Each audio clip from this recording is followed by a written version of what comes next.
Baik, assalamualaikum warahmatullahi wabarakatuh. Pada kesempatan kali ini kita akan membahas tentang Al-Quran sebagai sumber hukum Islam.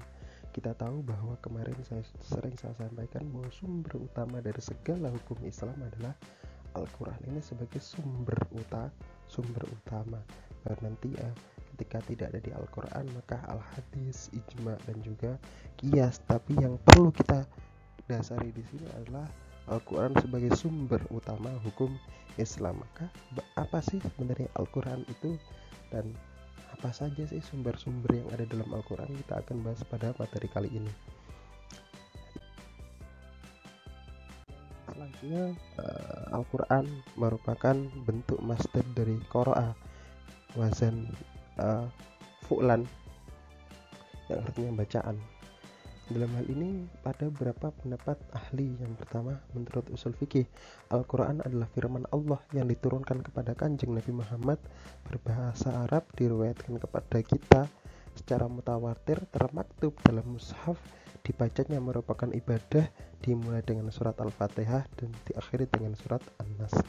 Kemudian menurut Muhammad Ali As-Sabani, Al-Quran adalah firman Allah yang merupakan mukjizat yang diturunkan kepada Kanjeng Nabi Muhammad atau penutup para nabi dan rasul melalui malaikat Jibril, termaktub dalam mushaf, diriwayatkan kepada kita secara mutawatir, membacanya merupakan ibadah, dimulai dari surat Fatihah dan diakhiri dengan surat An-Nas.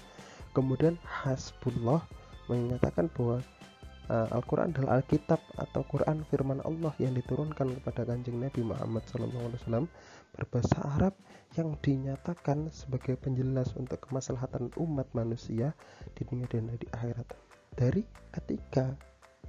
ketiga pengertian ini ada minimal 8 pokok penting yang harus kita ingat. Yang pertama adalah Al-Quran adalah firman Allah, kemudian diturunkan kepada Kanjeng Nabi Muhammad melalui malaikat Jibril,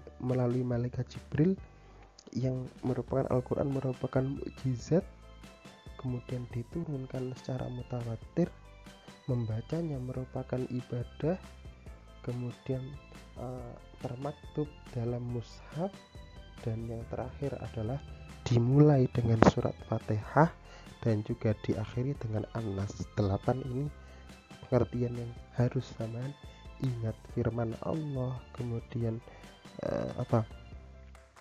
yang diturunkan kepada Kanjeng Nabi Muhammad melalui malaikat Jibril, kemudian merupakan mukjizat, termaktub dalam mushaf, diturunkan secara mutawatir, membacanya merupakan ibadah, dimulai dengan Fatihah dan diakhiri dengan surat An-Nas. 8 ini yang penting kita ingat. Selanjutnya, kehujahan Al-Quran. Karena Al-Quran dalam hal ini merupakan firman Allah, maka Al-Quran sebagai pedoman hidup manusia. Al-Quran sebagai sumber utama bagi hukum Islam, dalil utama fikih dan sumber bagi segala hukum Islam. Jadi dalil utama bagi hukum fikih. Ketika seorang mujtahid menggali hukum, maka harus melihat dari Al-Quran terlebih dahulu. Jika sudah bisa diselesaikan dengan Al-Quran, maka tidak boleh mengambil dari dalil lain. Akan tapi jika dalam Al-Quran itu masih bersifat umum dan tidak bisa dijelaskan secara khusus, maka boleh mengambil dari sunnah, boleh mengambil dari ijma, boleh mengambil dari qiyas atau menganalogikan secara qiyasi. Itu ketika itu sebagai plan atau cara apabila dalam Al-Quran tidak ditemukan sumber hukumnya. Akan tapi jika Al-Quran sudah bisa memecahkan, maka harus berhenti di sana, tidak bisa melihat dari yang lainnya. Sumber utama berarti jika melihat di luar dari Al-Quran, maka harus sesuai dengan petunjuk Al-Quran, tidak boleh bertentangan. Jadi karena Al-Quran sebagai sumber utama, jika seorang mujtahid itu melihat dari luar Al-Quran, harus sesuai dengan pedoman Al-Quran, utamanya Al-Quran, tidak boleh bertentangan. Jika sunnah bertentangan dengan Al-Quran, maka yang dipilih Al-Quran. Jika ijma bertentangan dengan Al-Quran, maka yang dipilih adalah Al-Quran, karena Al-Quran sebagai sumber utama yang dijadikan kehujahan itu tadi. Kemudian ataupun yang menjadi dasar kehujanan Al-Quran sebagai sumber hukum Islam atau dalil syara terkandung dalam ayat Al-Quran yang menyuruh umat Islam untuk mematuhi Allah. Kehujanan Al-Quran sebagai sumber hukum Islam ini karena kita sebagai umat muslim harus mematuhi perintah sang pencipta, itu perintah Allah, yang mana Al-Quran sendiri adalah firman Allah. Maka kita harus mematuhi, secara logika kita harus mematuhi perintah Allah. Perintah mematuhi Allah berarti perintah mengikuti apa yang difirmankan di dalamnya, dalam Al-Quran itu tadi. Al-Quran sebagai firman Allah, maka kita harus mengikuti Al-Quran sebagai perintah dari Allah sebagai pencipta atau Tuhan kita. Selanjutnya ada kehujahan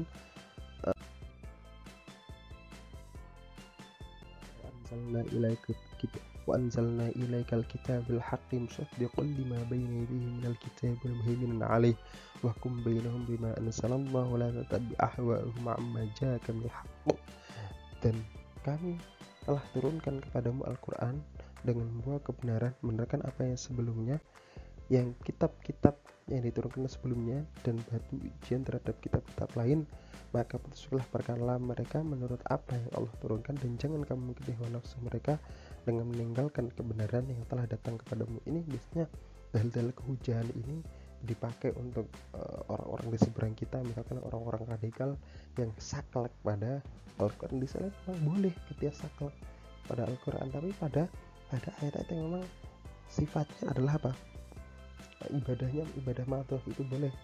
Tapi ketika sudah masuk dalam amalah, oke, kita harus mengambil dalam Al-Quran, tapi kita harus melihat dari konteks turunnya ayat, asbab nuzulnya. Jadi kita tidak bisa melihat secara tekstual ayat ini, kita harus melihat dari asbab nuzulnya.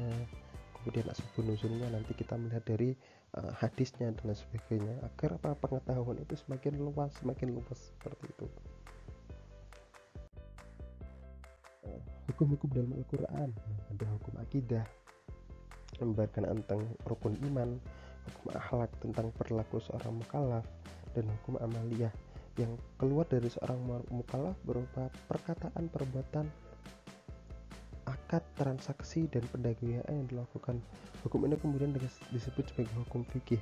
Jadi hukum amaliyah adalah berkenaan tentang perbuatan, perkataan, dan akad transaksi yang dilakukan oleh seorang mukallaf, atau dalam hal ini lebih dikenal dengan hukum fikih atau hukum amaliyah atau perbuatan seorang mukallaf. Hukum amaliyah ini terbagi menjadi dua. Ubudiyah, yaitu hubungan antara manusia dengan Allah seperti ibadah sholat, puasa, haji, zakat, dan sebagainya. Ubudiyah yang selanjutnya adalah muamalah atau hubungan dengan manusia, dengan manusia seperti jual beli, kemudian akad, pidana, dan lain sebagainya. Amaliyah terbagi dua, ubudiyah dan juga muamalah. Selanjutnya hukum muamalah sendiri dibagi menjadi 7 paling tidak. Yang pertama adalah hukum muamalah yang menyangkut tentang pribadi dan keluarga, mengatur hubungan suami istri, kerabat. Yang kedua hukum perdata, mengatur tentang apa? Tentang perseorangan, masyarakat, dan persekutuan. Seperti apa? Adanya akad, kemudian saksi, dan lain sebagainya. Kemudian pidana, hukum pidana terkait dengan hukum kriminal, sanksi, dan lain sebagainya. Hukum acara berkenaan tentang pengadilan, kesaksian, sumpah, itu hukum acara. Kemudian hukum ketatanegaraan, itu pengaturan atau syiasyah kalau dalam hal ini. Syiasyah, peraturan pemerintahan, dasar-dasar syiasyah. Kemudian selanjutnya hukum internasional, hubungan antar negara, bagaimana kita berhubungan dengan negara non muslim, negara-negara lain, itu sudah ada dalam Al-Quran juga. Kemudian hukum ekonomi keuangan, hak fakir miskin, perbankan syariah, itu juga sudah termaktub dalam Al-Quran, yang dalam hal ini masuk dalam hukum muamalah. Ya, mungkin itu saja berkenaan tentang Al-Quran sebagai sumber hukum. Pada pertemuan selanjutnya kita akan membahas tentang sifat-sifat Al-Quran dalam menetapkan hukum dan dolalahnya Al-Quran. Mungkin itu saja yang dapat saya sampaikan. Marilah kita tutup dengan bacaan kafaratul majelis. Subhanakallahumma wa bihamdika asyhadu an la ilaha illa anta astaghfiruka wa atubu ilaik. Assalamualaikum warahmatullahi wabarakatuh.